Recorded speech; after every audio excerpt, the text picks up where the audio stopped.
Welcome everybody, mis caballeros y caballeras, to another unboxing video of Collectro stuff. And this time we have a special Star Wars unboxing.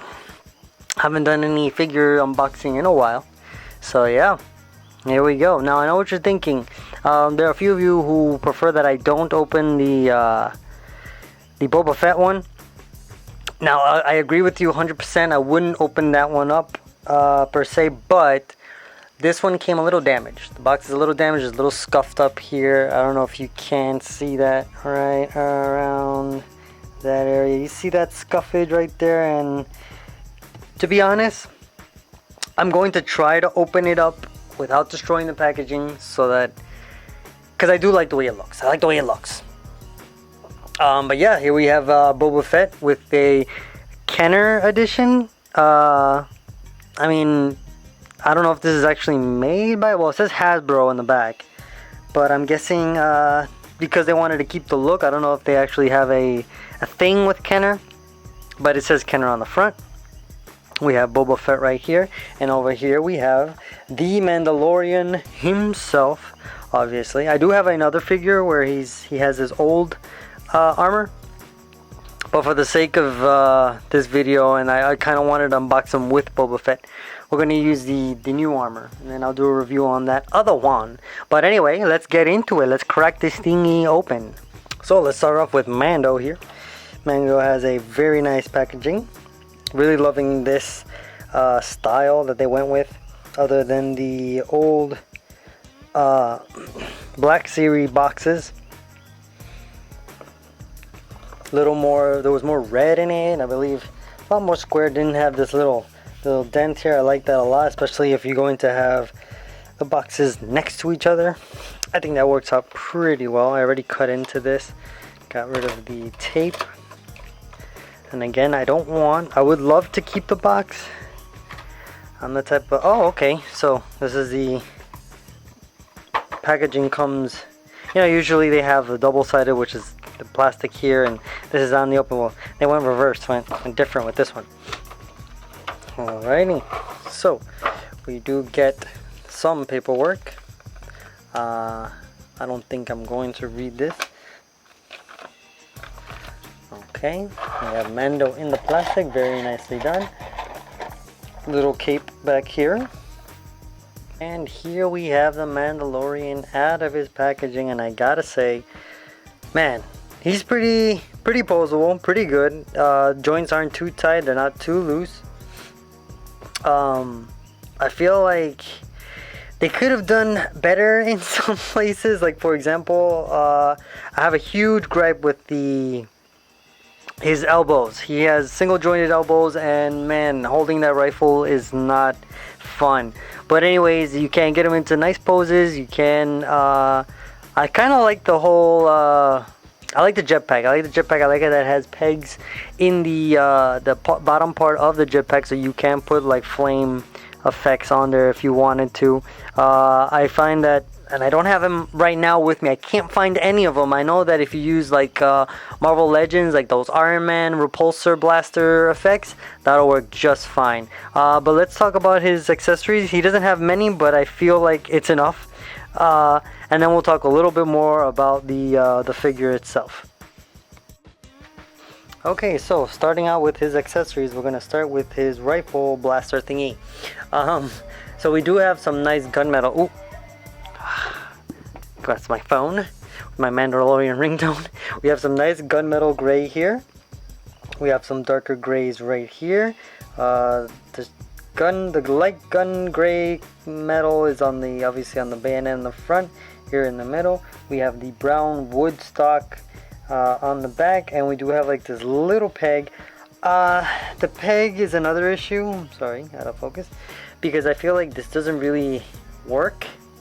It's just there, and when you try to plug it into the figure, it's not very good. It's like, because, okay, so right back here on the figure, we do have those 3 holes that's meant for the jetpack.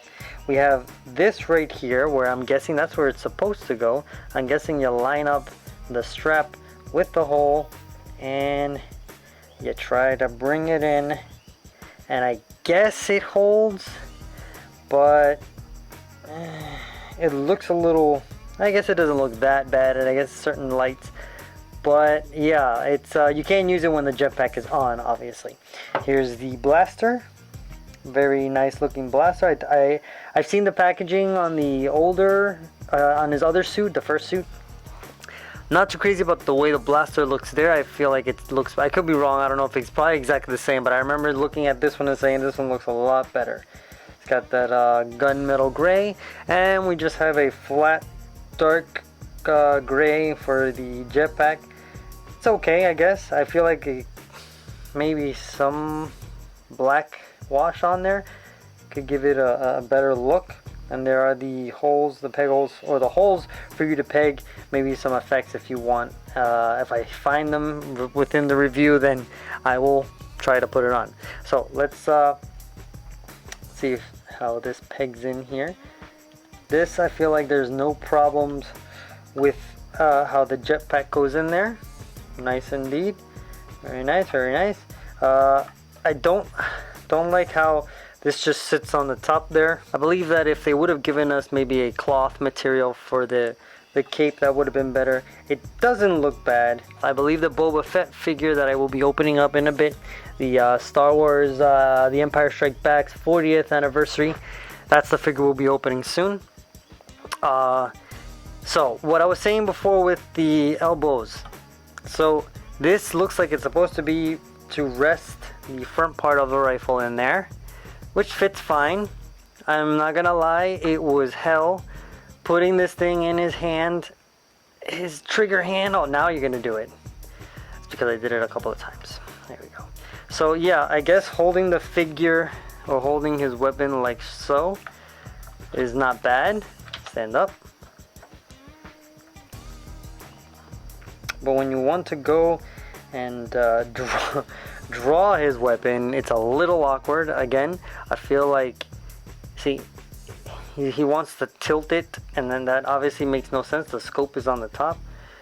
Yeah, that's the only thing that I find very wrong with this figure. But I mean, I guess he has a nice stabbing weapon. See? Stabbing weapon right there. Okay, so quickly, let's get into articulation. So his head doesn't really move up that far. He moves that far down, which is not bad. Side to side pivot he does have. The head moves all the way around. His elbows go that far up. As you can see, that shoulder blade actually goes over. It bends a little bit. I'm afraid it might break, but so far so good. He does have an elbow swivel. He did not double jointed elbows. I wish. Does not have that. His wrist moves side to side and up and down, and they do swivel. His midsection does go far, not that far, because that far down, that far up. He does have double jointed knees, looking very nice, and I realized that he does have that shooting gun kneecap thingy that Boba has. He does have that. Did not realize that. I think he only has that on that one knee. Other knee goes up, ankles go up, go down, and he does have some nice ankle pivot. I almost forgot one other thing. So what I do like is that he does have some ports here, or some stowaway for his guns. That fits just fine right there, and it goes into place. Let's see if it, there we go. And that looks really nice. I dig that. I love that you can, I love toys that come, or figures that come with little storage for their weapons and stuff. If I had to rate this figure, I'd give it an 8. And again, the 8 is mostly because he cannot hold his rifle the right way. I feel like that's important, especially for the Mandalorian. I don't know. What do you guys think? What do you guys think? Leave it down in the comments down below. And so lengthwise, the figure does meet the 6-inch mark. Okay, so now let's talk about more on what I think really rocks about this figure. Now, I think number one is the details. The details are phenomenal. Details on his arms look great. They could have gone a little bit more with a black wash again. That's what I'm actually going to be my second thing, is the colors. But let's stick with the details first. So yeah, I love the knee pads. I didn't notice it in the series per se, that he has these little blasters on his kneecaps, just like Boba Fett. His boots look phenomenal. They have a nice color to them. They have a very nice detail on the other boot with the missiles or the bullets, and that right there. This kneecap obviously it's not the same as the other one. I never realized that he had a discoloration on this leg guard. He does have a lot of good kicking room. I can't say the same with Boba Fett. The details on his chest, the bullets on his chest look really nice. His helmet is looking really nice. Paint job is really well done. The back here, again, I feel like there could have been some black wash back there, or at least some black paint. Over here on the sides as well. You got the other arm. His shoulder blades, or his shoulder armor looks really nice. Again, I feel like that detail is really nice, really looking good, but I think it needs more black so that I can really pop. I feel like I want to put a black wash on this just a little bit, at least in the armored area. The back is looking really nice. The detail, which is something they don't need to do, but the wrinkles in his clothing looking really good. His cape, again, I have my issues with the cape, but without the backpack, the cape sits very nicely. Once the backpack is installed, it's all over the place. Yeah, the second thing is paint job. That's my favorite part of the figure, and then third would probably be articulation, because, well, articulation isn't that great, but overall, good looking figure. Okay, excuse the noise, I am washing my clothes at the moment, but yeah, so here I actually managed to make a cloth cape out of a t-shirt. Yes, an old t-shirt, and I do say so myself, doesn't look that bad. I feel like I did a good job. Comparing to the old one. But yeah, I guess that's it for this video.